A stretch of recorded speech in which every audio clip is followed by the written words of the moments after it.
Hello everyone. My name is Isa Al Khaldi, and we have here the climate change. This uh, this whole picture highlights the substantial budget of 540 billion required annually to support disaster risk management, climate resilience, and clean energy projects in Asia and the Pacific region. It also mentions the Asian Development Bank's significant investment of approximately 2.1 million in clean energy projects since 2008, with a notable portion allocated in 2011.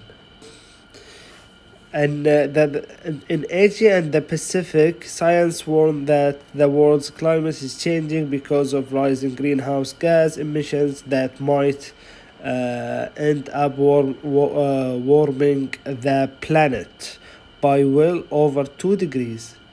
Here are some glaring numbers that show the impacts of climate change in. So if you focus here, 35% of worldwide energy related carbon dioxide emissions from developing Asia compared to 17% in 1990.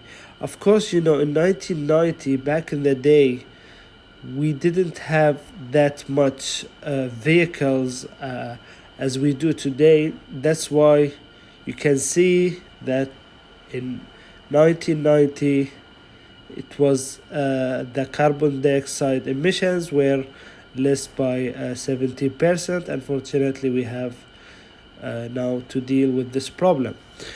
70% of emissions that comes from China.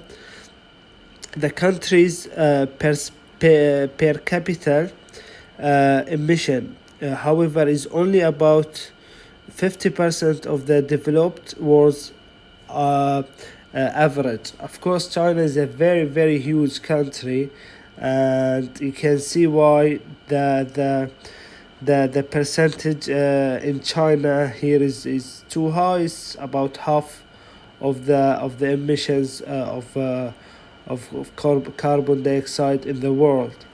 2030, the year when developing Asia's share in global energy related emissions could reach about 45% without greater use of renewable energy and improved energy efficiency.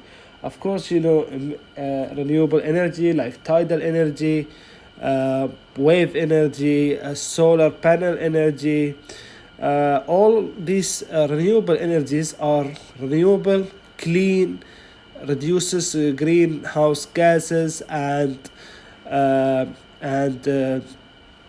it's better than the fossil fuels. So we have to rely on these renewable energies in the future if we want really to decrease the smoke emissions or the carbon dioxide and air pollutions.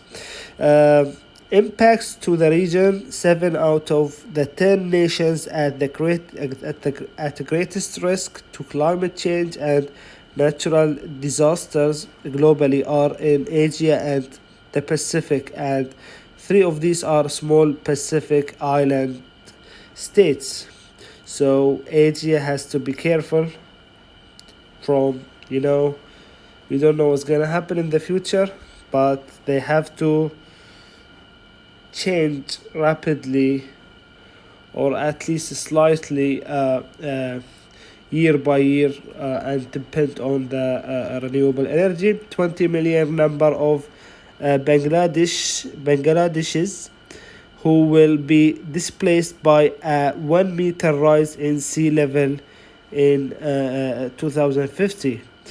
More than 60% number of the region's population working in agriculture, fisheries, and forestry, the sectors most at risk to climate change. again, climate change is a big problem. 300 million to 410 million estimated increase of Asian urban dwellers at risk of coastal flooding by 2025 in inland areas. The number of people at risk will rise from 245 million to 341 million by 2025. So the number of people is increasing. The climate is changing badly because of carbon dioxide emissions. So we have to make the air cleaner and depend on renewable sources of energy. Disaster risk management, $40 billion budget required annually to help Asia and the Pacific transition to low carbon and climate resilient economics. 53.8 billion annual average economic cost of disaster in Asia and the Pacific. Approximate amount of ADB investment in clean energy related to projects since 2008, with 2.1 billion in 2011 alone. So if we don't stop consuming in Asia specifically, they don't stop consuming the fossil fuels and the harmful fuels on the environment, they will end up in a disaster. So I wish that in Asia, in the Pacific Asia, and in the Pacific, people try to use the renewable sources like tidal energy, wave energy. There are plenty of renewable sources of energy, so they can keep the environment clean and people in good health. Thank you for watching this video, and see you next time. Bye bye.